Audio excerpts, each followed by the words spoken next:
Saúde os irmãos com a paz do Senhor Jesus, amém? Vamos orar ao Senhor nesta noite. Grandioso Deus e Pai, neste momento, Senhor, nós entramos agora na Tua presença, Pai, pois queremos ouvir a Tua voz. Senhor, está chegando agora o momento da palavra, Pai. Eu sei que o Teu Filho já está nas Tuas mãos, ó Deus, mas a Tua palavra vai ser ministrada aqui nesta noite, e nós queremos, ó Pai, que o Senhor fale conosco. E se nós queremos que o Senhor fale conosco, ó Pai, nós queremos que o Senhor fale aquilo que o Senhor tem para falar, não aquilo que eu quero ouvir, Senhor, mas aquilo que nós precisamos ouvir nesta noite, e que o Teu nome venha a ser glorificado, e que Tua glória, Senhor meu Deus, possa pairar sobre esta igreja. E se houver alguém enfermo nesta noite, vai sair curado. Se houver alguém, meu Deus, desempregado, vai sair daqui com a porta de emprego aberta, ó Pai, porque o Teu nome tem poder, o Teu nome é o poder, o Teu nome é grandioso, ó Pai, e aqui, Senhor, toda a honra e toda a glória é somente para Ti, em nome de Jesus, amém. Glória a Deus, aleluia.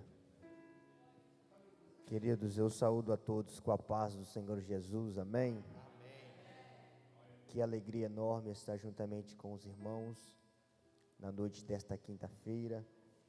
É uma satisfação e uma honra estar reunidos com os irmãos na noite deste dia, para que de maneira coletiva possamos adorar e bendizer ao nosso Deus, o único que é digno de toda honra, de toda glória e de toda adoração. Por gentileza, você que trouxe a sua Bíblia, abra comigo na segunda epístola de Pedro, capítulo de número 3, versículo de número 9, para a glória do nome do Senhor Jesus. Quero aqui agradecer, render os meus agradecimentos ao meu amigo evangelista Renan, que nos fez o convite, entrou em contato conosco e nos deu mais uma oportunidade, mais uma vez, uma grande honra de estar reunidos aqui. Glórias ao nome do Senhor. Segunda Pedro, capítulo de número 3, versículo de número 9, para a glória do nome do Senhor. Como foi dito, me acompanha nessa noite o presbítero Delei, que dizimou o seu tempo, até mesmo o seu veículo, para estar nos locomovendo aqui. No teclado, meu amigo Léo, que também veio comigo nesta noite. Eu quero adorar a Deus em favor da vida dos meus amigos, aos príncipes do Senhor, os obreiros que estão aqui em minha retaguarda, que nos recebeu com tanto carinho, com tanto afago. Que Deus abençoe de maneira também extraordinária, em nome do Senhor Jesus.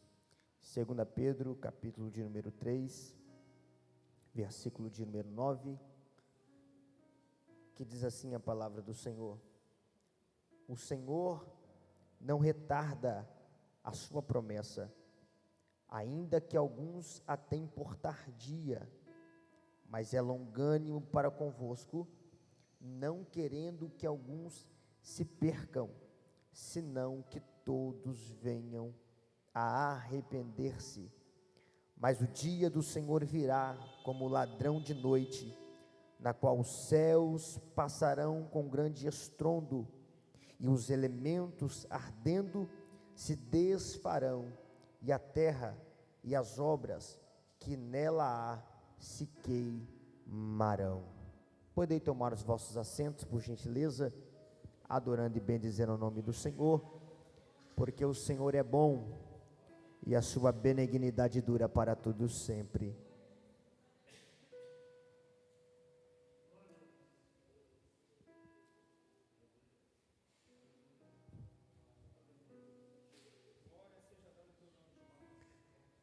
Queridos e amados irmãos, todas as vezes que nós estudamos acerca do objetivo de Pedro, na sua segunda carta, nós ficamos estarrecidos, e todas as vezes que nós lemos essas palavras escritas por Pedro, palavras extraordinárias, acerca da segunda vinda de Jesus.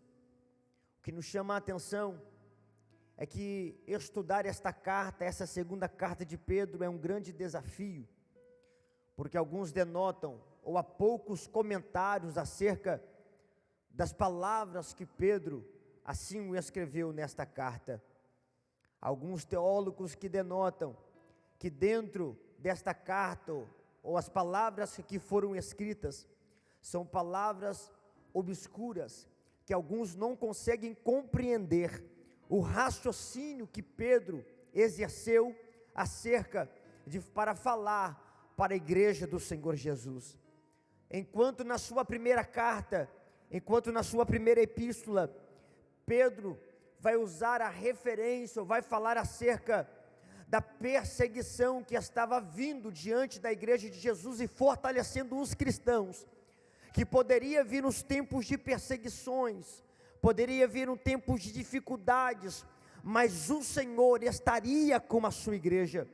É por isso que na sua primeira epístola, na sua primeira carta, Pedro vai direcionar aos cristãos, aos indivíduos que tinham ou exerciam uma fé em Cristo, para aguentar a perseguição, para aguentar o inimigo que vinha com grande fúria, mas não prevaleceria contra a igreja de Jesus.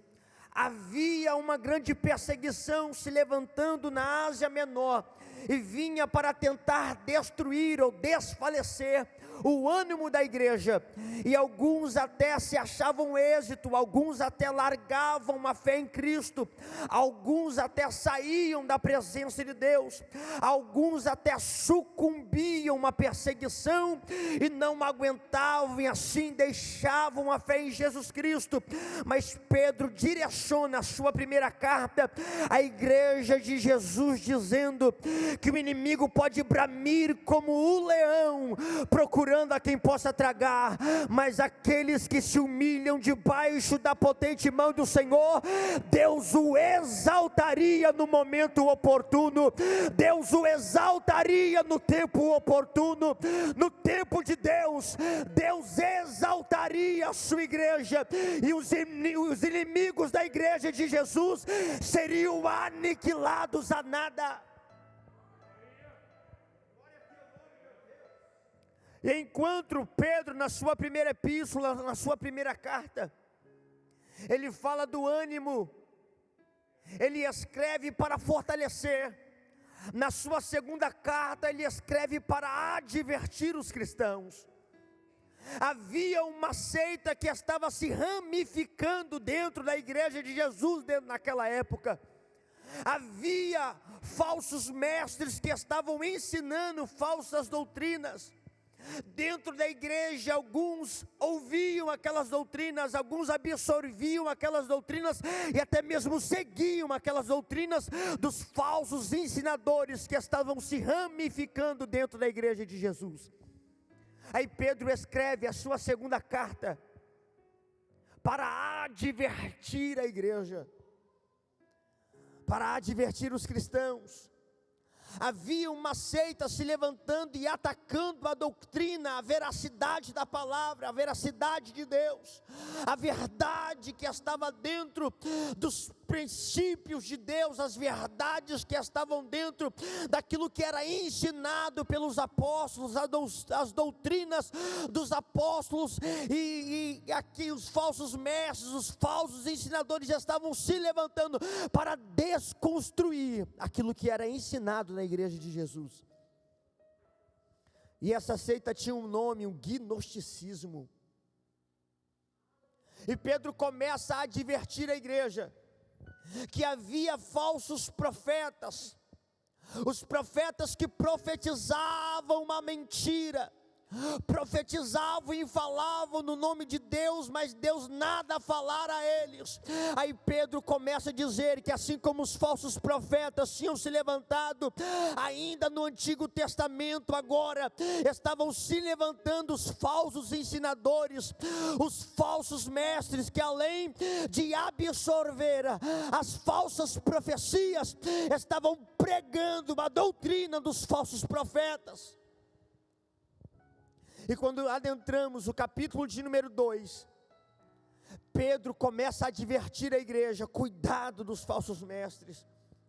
Porque Pedro tinha ouvido isso, alguém ensinou isso a Pedro, e esse alguém foi o próprio Cristo.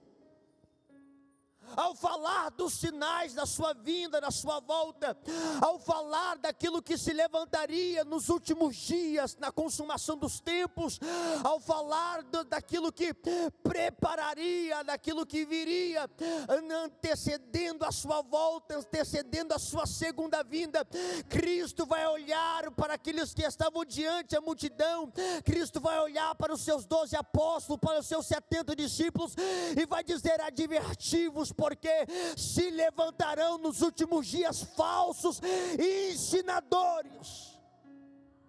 Os falsos mestres se levantariam. E agora Pedro, que absorveu o ensinamento de Cristo, a doutrina do Senhor, estava olhando para a igreja que o próprio Cristo tinha levantado, fortalecido em meio à perseguição. E agora Pedro vai usar o mesmo ensinamento de Cristo e vai dizer: nesses últimos dias estão se levantando os falsos ensinadores. E isso é sinal de uma coisa, apenas um acontecimento: a volta do Senhor Jesus. Aleluia, aleluia. Isso só quer dizer uma coisa, isso só aponta para um grande acontecimento. E que acontecimento é esse, Pedro? A vinda do Senhor, a volta do Senhor. E quando adentramos o capítulo de número 3, quando Pedro escreve o capítulo de número 3, ele vai dizer: amados, dizendo nas entrelinhas da palavra, para que você entenda, Pedro vai olhar para a igreja e vai dizer: eu não escrevo coisas novas, eu não venho com coisas com novidade, eu escrevo a vocês aquilo que desde os tempos antigos Deus falava através dos seus profetas.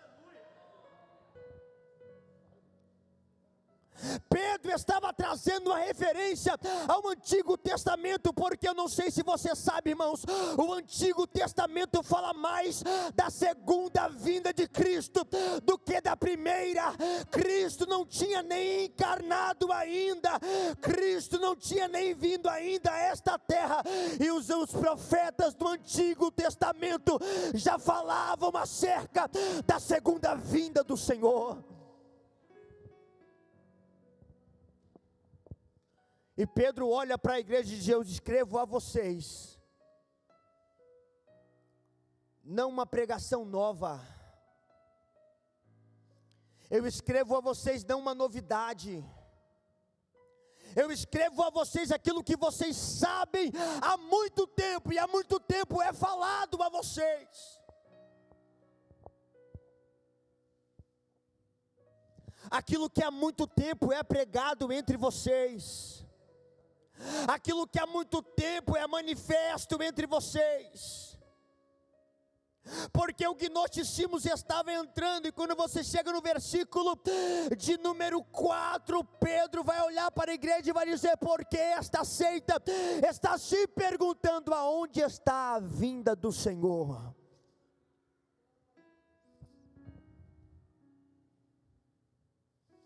Aonde está aquele que prometeu que voltaria?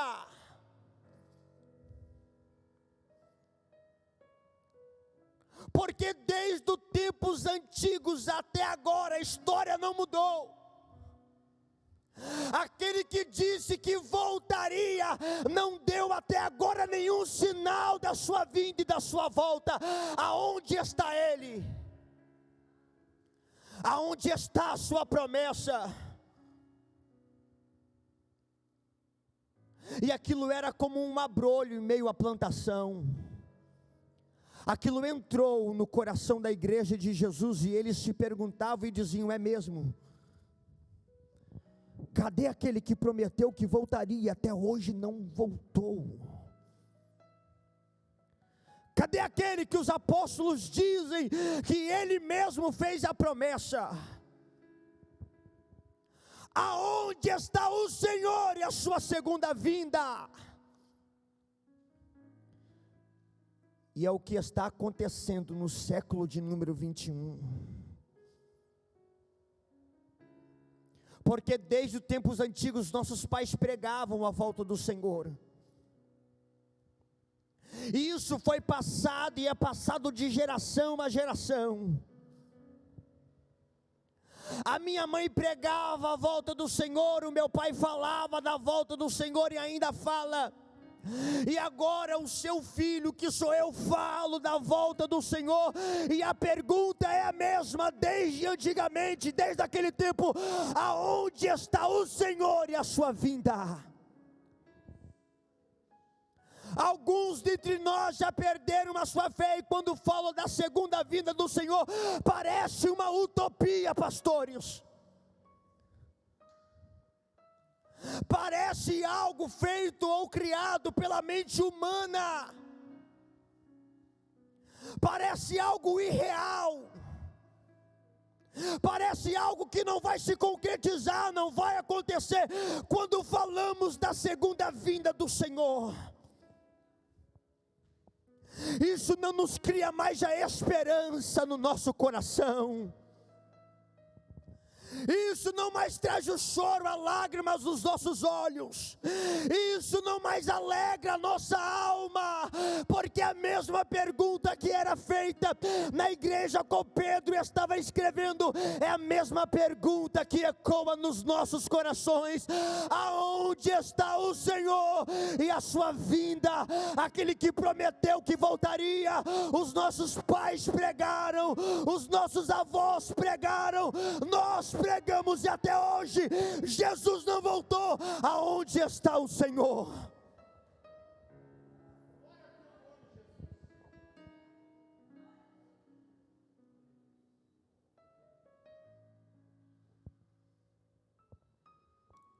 Aí alguns ainda afirmam: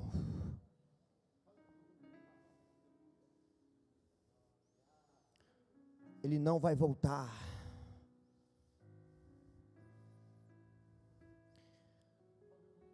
Isso foi algo criado pela mente humana. Aí Pedro traz a resposta: meus irmãos, meus amados, vocês precisam entender uma coisa: na visionária de Deus, 1000 anos é como um dia, e um dia é como 1000 anos. Pedro estava olhando para a igreja e estava dizendo: Deus não está condicionado a um tempo organizado pelo homem. Porque os nossos segundos, os nossos minutos, as nossas horas, o passado, o presente e o futuro foi algo organizado pelo homem, e Deus não está condicionado debaixo de nada criado pelo homem. Deus, Ele é eterno, e Ele, pela sua eternidade, Ele é tudo no agora. Ele está no passado, Ele está aqui agora e está no seu futuro, porque Ele é eterno. Ele é eterno. E Pedro olha para a igreja e diz: Deus não marcou hora com vocês, Deus não marcou tempo com vocês. Aí Pedro afirma: mas Ele não retarda a sua promessa, Ele não retarda a sua promessa. Se Ele falou que virá, Ele vai voltar, Ele vai voltar, Ele vai voltar, Ele vai voltar.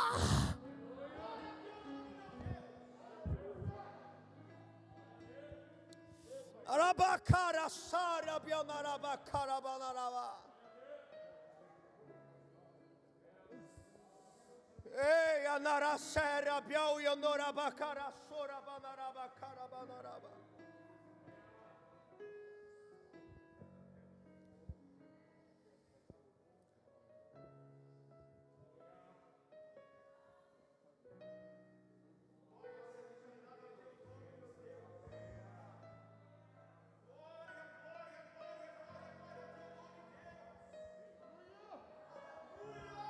Ele vai voltar.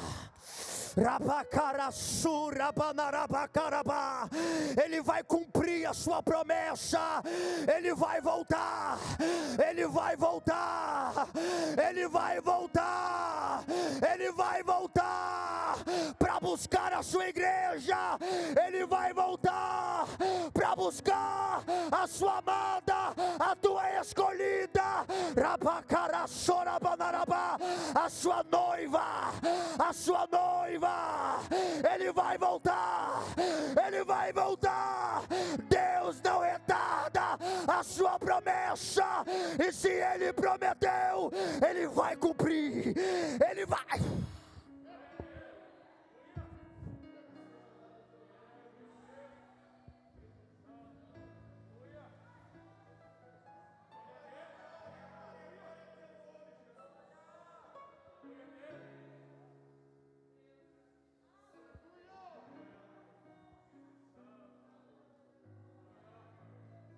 Eu não vim aqui esta noite, irmão, pregar coisas novas, pregar mistérios, pregar aquilo que está oculto. Eu vim nesta noite renovar, avivar a promessa de Deus no coração da tua igreja, porque a promessa da vinda de Deus não é algo para te trazer medo, é para te trazer esperança, esperança, esperança. Ele vai voltar, Ele vai voltar, Ele vai voltar.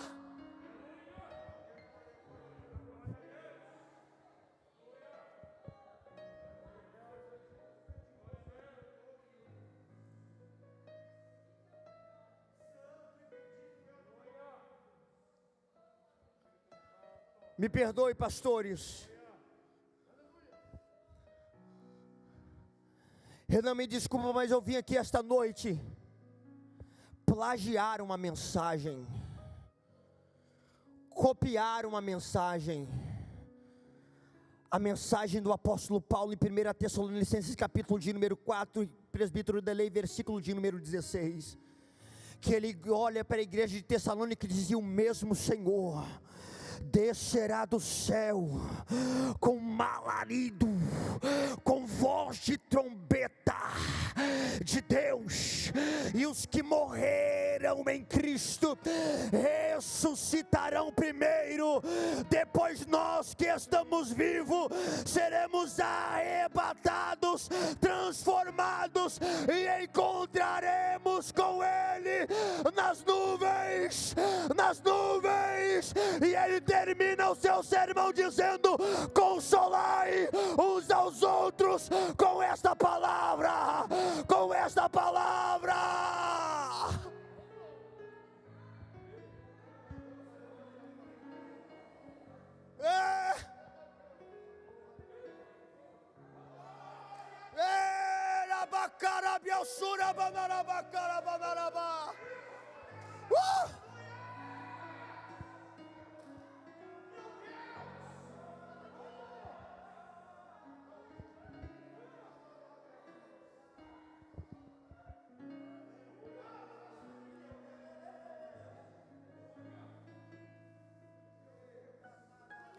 Eu vim aqui esta noite, irmãos, copiar a mensagem dos anjos, porque em Atos capítulo de número 1, a Bíblia diz que Cristo, agora depois de dar as instruções aos seus discípulos, começa a ser assunto ao céu, em uma nuvem. Aí os discípulos estão a olhar, Cristo começando a subir nas nuvens, estão atônitos, estão com seus olhares fitos no céu.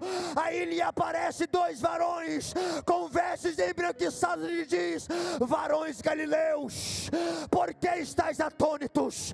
Esse mesmo Jesus que vocês estão vindo ir para o céu, ser assunto ao céu, esse mesmo Jesus vai voltar.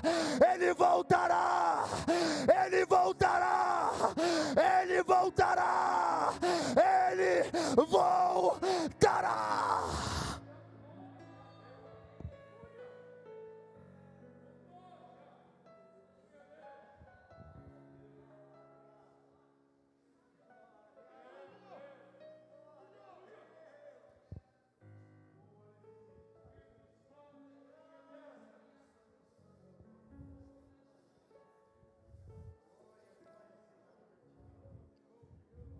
Que presença é essa?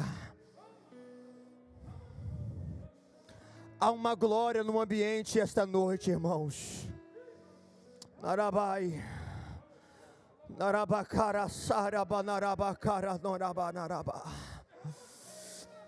Ei, o Espírito do Senhor está avivando a sua igreja, renovando uma promessa, trazendo esperança à igreja de Jesus Cristo, a igreja que não é a esperança, que não é muito pregada nos nossos altares, mas nesta noite Deus nos escolheu e somos privilegiados de Deus, porque Ele nos acolheu dentro da sua presença para renovar esta promessa e dizer: Ele está voltando, Cristo está vindo aí, Cristo está vindo aí.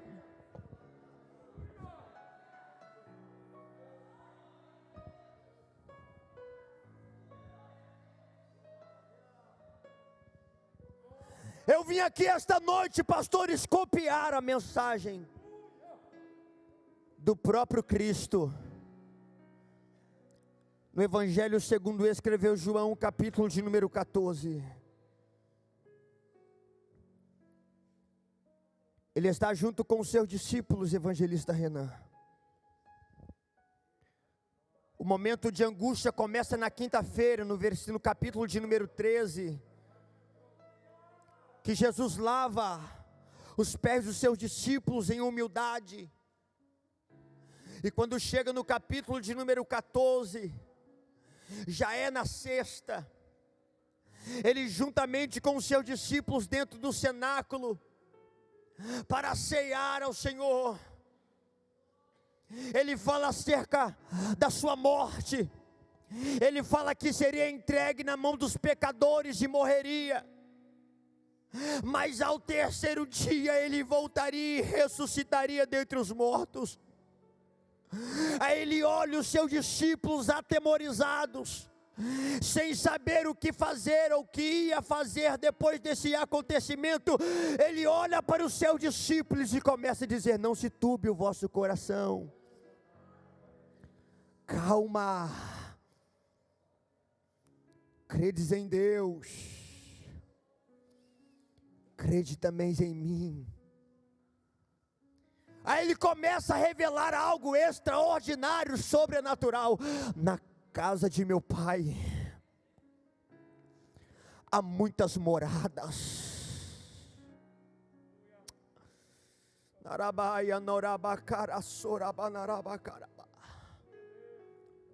Se não fosse assim, eu não vou teria dito, porque eu vou e eu vou vos lhe preparar lugar, para que aonde eu esteja, estejai a vós também. E se eu for e vos preparar lugar, eu voltarei outra vez. Eu voltarei outra vez. Eu voltarei outra vez e vos levarei para mim mesmo. Irmãos, ele vai voltar. Ele vai voltar porque ele prometeu. E a sua palavra não cai por terra. Ele não vai voltar porque você tem fé. Ele vai voltar porque ele prometeu. Ele não vai voltar porque você acredita. Ele vai voltar porque ele prometeu à sua igreja que ele voltaria, que ele voltaria, que ele voltaria.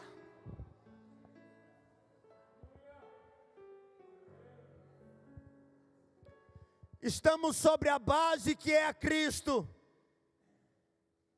A igreja é edificada sobre a rocha, não é mesmo? Mas dentre essas bases há 3 colunas, que é a colunas, que são 3 promessas, feitas pelo próprio Cristo.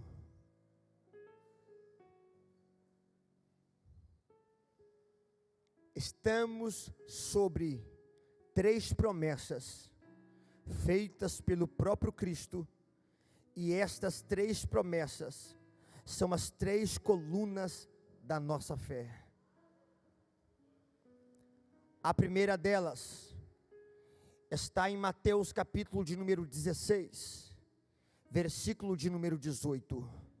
E sobre esta pedra eu edificarei a minha igreja, e as portas do inferno não prevalecerão contra ela. A segunda promessa é quando Jesus está junto com os seus discípulos, e ele diz: eu não vos deixarei órfão, eu vos mandarei outro Consolador, que é o Espírito da verdade, e ele vos fará lembrar das minhas palavras. A terceira promessa está em João capítulo de número 14, a qual eu acabei de citar aqui, que ele promete que voltaria outra vez e levaria a sua igreja para ele mesmo, para as mansões celestiais, que ele voltaria outra vez para buscar a tua noiva. O que me chama a atenção é que a primeira promessa ele cumpriu, porque aqui está você, a igreja dele que ele edificou sobre ele mesmo. Ele cumpriu a primeira, ele cumpre a segunda, porque em Atos capítulo de número 2, a Bíblia diz que todos estavam reunidos em um só lugar, unânimes em oração.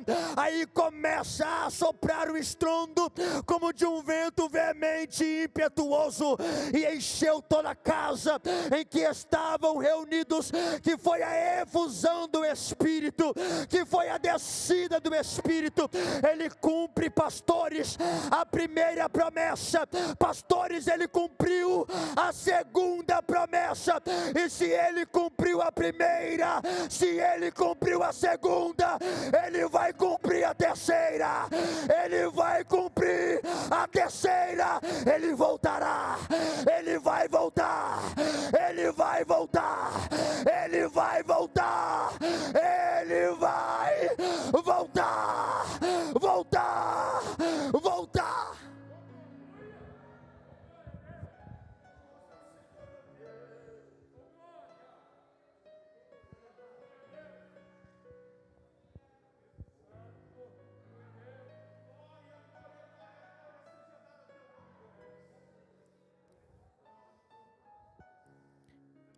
E o dia do Senhor vem, Pedro diz,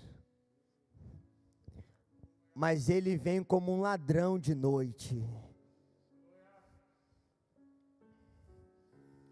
Ele vem de surpresa,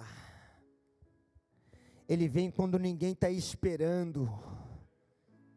É por isso que Pedro fala acerca do tempo, no versículo de número 8, Pedro está olhando para a igreja e está dizendo: ele não marcou hora com ninguém. Mas o que nós temos que fazer é estar preparado para a sua vinda. O que nós temos que estar é preparado para a sua volta.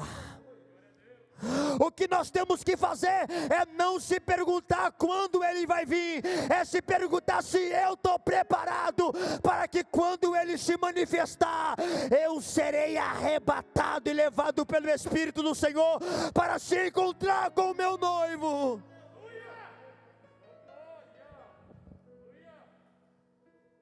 Pedro está olhando para a igreja e está dizendo: vocês não podem se perguntar quando ele virá. O que vocês têm que ficar apercebidos é que o dia do Senhor vai vir, e ele virá como um ladrão. Vocês precisam estar preparados para esse acontecimento.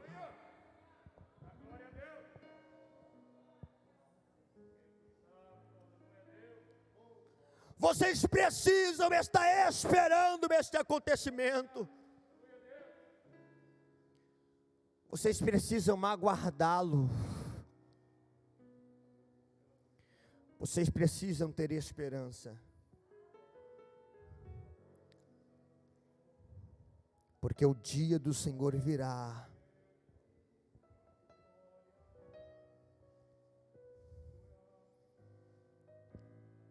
E eu não sei você, irmão, mas eu estou ansioso para esse acontecimento. Que dia glorioso que será.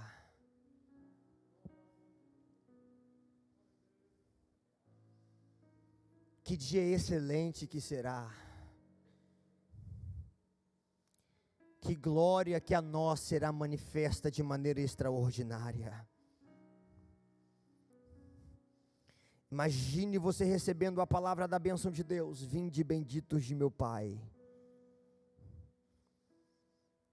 Possuir a herança que está preparada para vocês antes dos séculos.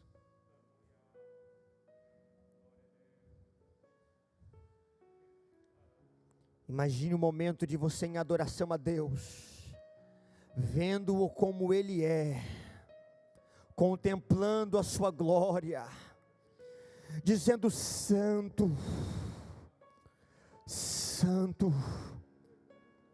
Santo.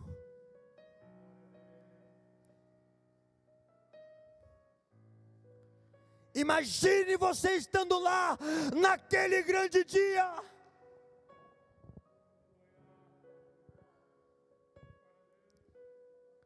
Imagine você vendo Cristo com o seu corpo glorioso. E o único relato que temos é o de João, capítulo de número 1. Que os seus cabelos são brancos como a lã branca. No seu peito está um cinturão de ouro. Os seus pés são como latão reluzente. A sua voz são como voz de muitas águas. Os seus olhos brilham tanto que parece duas chamas de fogo. E na sua coxa está escrito: Rei dos Reis e Senhor dos Senhores. Se prepare, porque o dia do Senhor vem e Ele está próximo. A natureza está dando seus sinais. Os cientistas descobriram que a Terra está girando mais rápido, irmãos. No domingo, surgiu uma matéria do Fantástico que a pergunta da jornalista é: o que está acontecendo nesta Terra? Os cientistas não podem dizer. Os estudiosos, eruditos não podem dizer. Mas está tudo descrito aqui. É a terra dando sinais que Ele está às portas. É os acontecimentos dando os sinais que Ele está às portas. São os sinais que precedem a vinda do Senhor Jesus. Se prepare, a igreja. Esse é o grito que o Espírito do Senhor está dando à sua igreja. Se preparem. Narabaia, Narasarabaia, Norabacarabá. Se preparem. Porque aí vem o esposo. Aí vem o esposo. Se coloque sobre os vossos pés, por gentileza.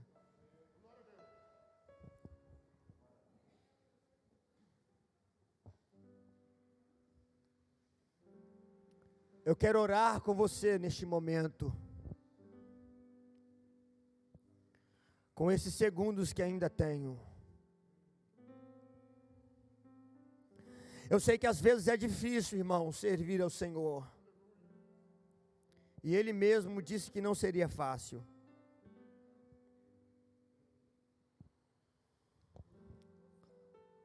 Mas eu quero que a tua oração nesta noite seja um grito de socorro para a pessoa do Espírito Santo.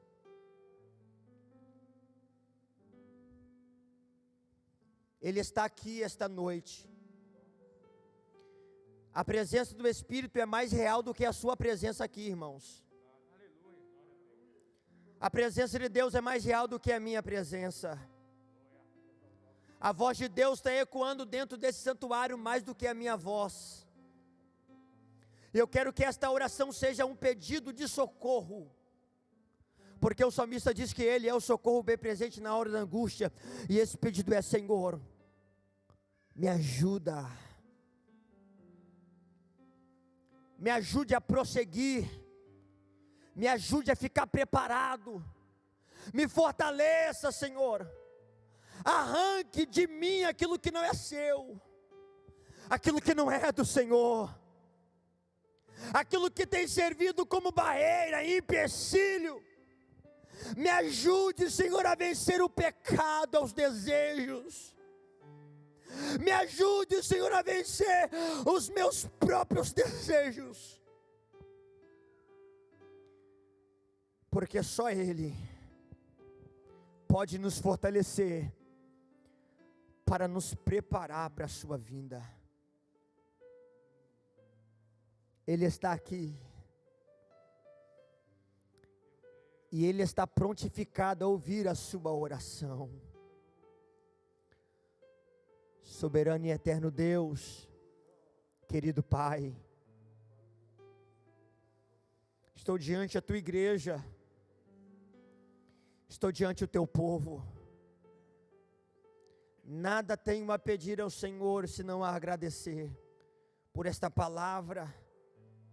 Mas eu quero te fazer, ó Pai, nesta hora um pedido especial diante daqueles que estão aqui ouvindo esta palavra. Ó Deus, que tudo aquilo que o inimigo tem levantado, arquitetado, tramado contra a vida daqueles que adoram ao Senhor, contra a vida daqueles que estão na tua presença, Senhor, para os fazer errar o alvo, para os desfalecer e perder o seu ânimo, Pai, que toda frieza espiritual, que todo desânimo espiritual, que toda fadiga espiritual, que toda barreira, Senhor, venha ser destruída, venha ser aniquilada, que todo objetivo maligno nesta hora, nesta noite, venha ser quebrado, e que a fortaleza do Senhor, que o avivamento do Senhor, que o fortalecimento do Senhor venha ser real sobre o Senhor, o ouvinte, sobre a tua igreja, sobre aqueles que estão na tua presença nesta noite. Ó Pai, ajuda o meu irmão, ajuda a minha irmã, ajuda este homem, esta mulher, este jovem, esta jovem a se preparar para esse acontecimento, a se santificar, a buscar a santificação. Ó Deus, a se abdicar dos desejos, a se abdicar dos pecados, Pai, em nome do Senhor, a renunciar à sua própria vontade. Ó Deus, em nome de Jesus, ó Deus, acende e reacende a chama do teu Espírito, desta esperança da tua segunda vinda, Senhor, em nome do Senhor, no coração da tua igreja. Continua abençoando, Senhor, o teu povo, para a glória do teu santo nome, em nome de Jesus. E você que acredita nesta palavra, bate palma bem forte para o Senhor nesta noite, que Ele merece toda a honra, toda a glória e toda a adoração. Eu quero agradecer a minha oportunidade, a minha participação nesta reunião, em nome do Senhor, e que Deus possa abençoar a sua vida, em nome de Jesus.